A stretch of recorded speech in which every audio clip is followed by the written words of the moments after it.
Welcome to the NewsHour. This week marks 1 year since the mass shooting at Robb Elementary School, where a gunman killed 19 children and 2 teachers.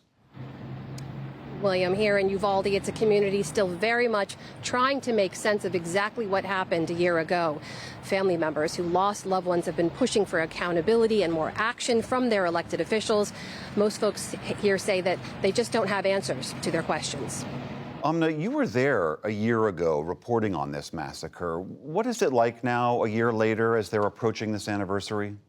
William, we all remember a year ago, this was a community very much united, right? United certainly in their grief, mourning the loss of those 19 children and 2 adults, united in their shock that this could happen, something like this could happen here, and also in their anger, not only at the teenage gunmen who carried out the rampage, but at the police response, which you'll remember fueled national outrage when we learned about those excruciating 77 minutes when heavily armed police officers failed to go into the classroom, even as children inside were calling 911 and some lay dying. Even today, as Robb Elementary, the school itself has been shut down and shuttered. There are signs of that grief everywhere you look in this community. Memorials like the one behind me here, which still stand today, people who walk around with Uvalde Strong tattoos, but also murals, huge building side murals dedicated to each of the 21 people killed in that attack. We actually spoke to a muralist named Abel Ortiz, who's one of the artists behind some of those murals, and asked him about marking this day 1 year later. If there's any art in the world that I wish didn't exist, would be these murals. Because that means that children would be alive, the teachers would be alive. Uvalde would be the normal town it was before. But now they have to exist because it's a way to remember their names and remember their faces, but also to bring about, hopefully, maybe change.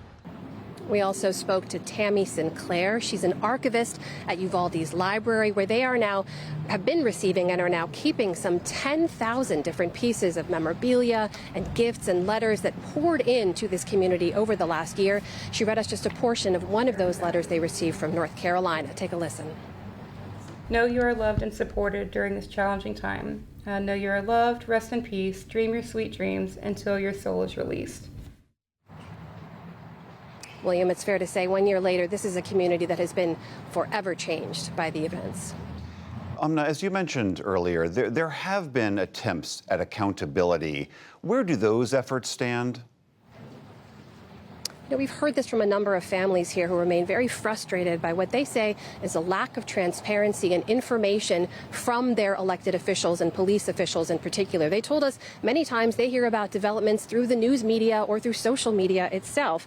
There are some investigations. The Uvalde District Attorney has launched a probe into the police response. We know the Department of Justice has also launched its own inquiry. There was a senior Department of Justice official named Vanita Gupta who was just here last month to meet with families.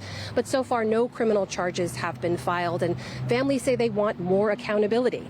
There is a divide here, though. There are members of this community who believe it is time to move on 1 year later. And similarly, there's a divide over how to handle gun violence. This is an area where gun rights are highly valued. It's a big hunting community. And while the families of those who lost loved ones have been pushing to raise the purchase age limit from 18 to 21 for those assault-style weapons like the one used in the attack, that effort failed in the state legislature. And quite frankly, many people here don't support that kind of effort. You have to remember, William, just a few months after the shooting, the majority of residents here in Uvalde County actually voted to put Governor Greg Abbott, Texas governor, back into office for a 3rd term. He, of course, has long opposed any kind of gun violence reform. William?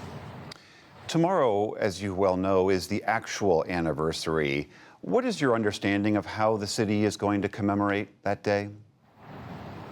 Well, schools here have been closed all week. We also must remember for the many who lost someone that day, there are many, many more who survived, children who were in the school and had to flee, parents who are similarly traumatized by the events of that day.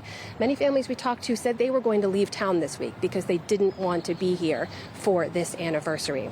We know there's a big vigil tomorrow evening as well, and even that has been largely pushed and organized by the families of those who lost someone on that day. This is another divide divide that we're seeing among those who feel they should move on and those who don't want to forget. In fact, local officials here issued a statement in advance of the anniversary asking people not to come to Uvalde, saying we ask you to respect the community and stay away. But the families of those who lost loved ones issued their own statement, welcoming people to come join them here and saying we don't want the world to forget. William. Amna, thank you so much for being there. I know we'll hear more from you tomorrow.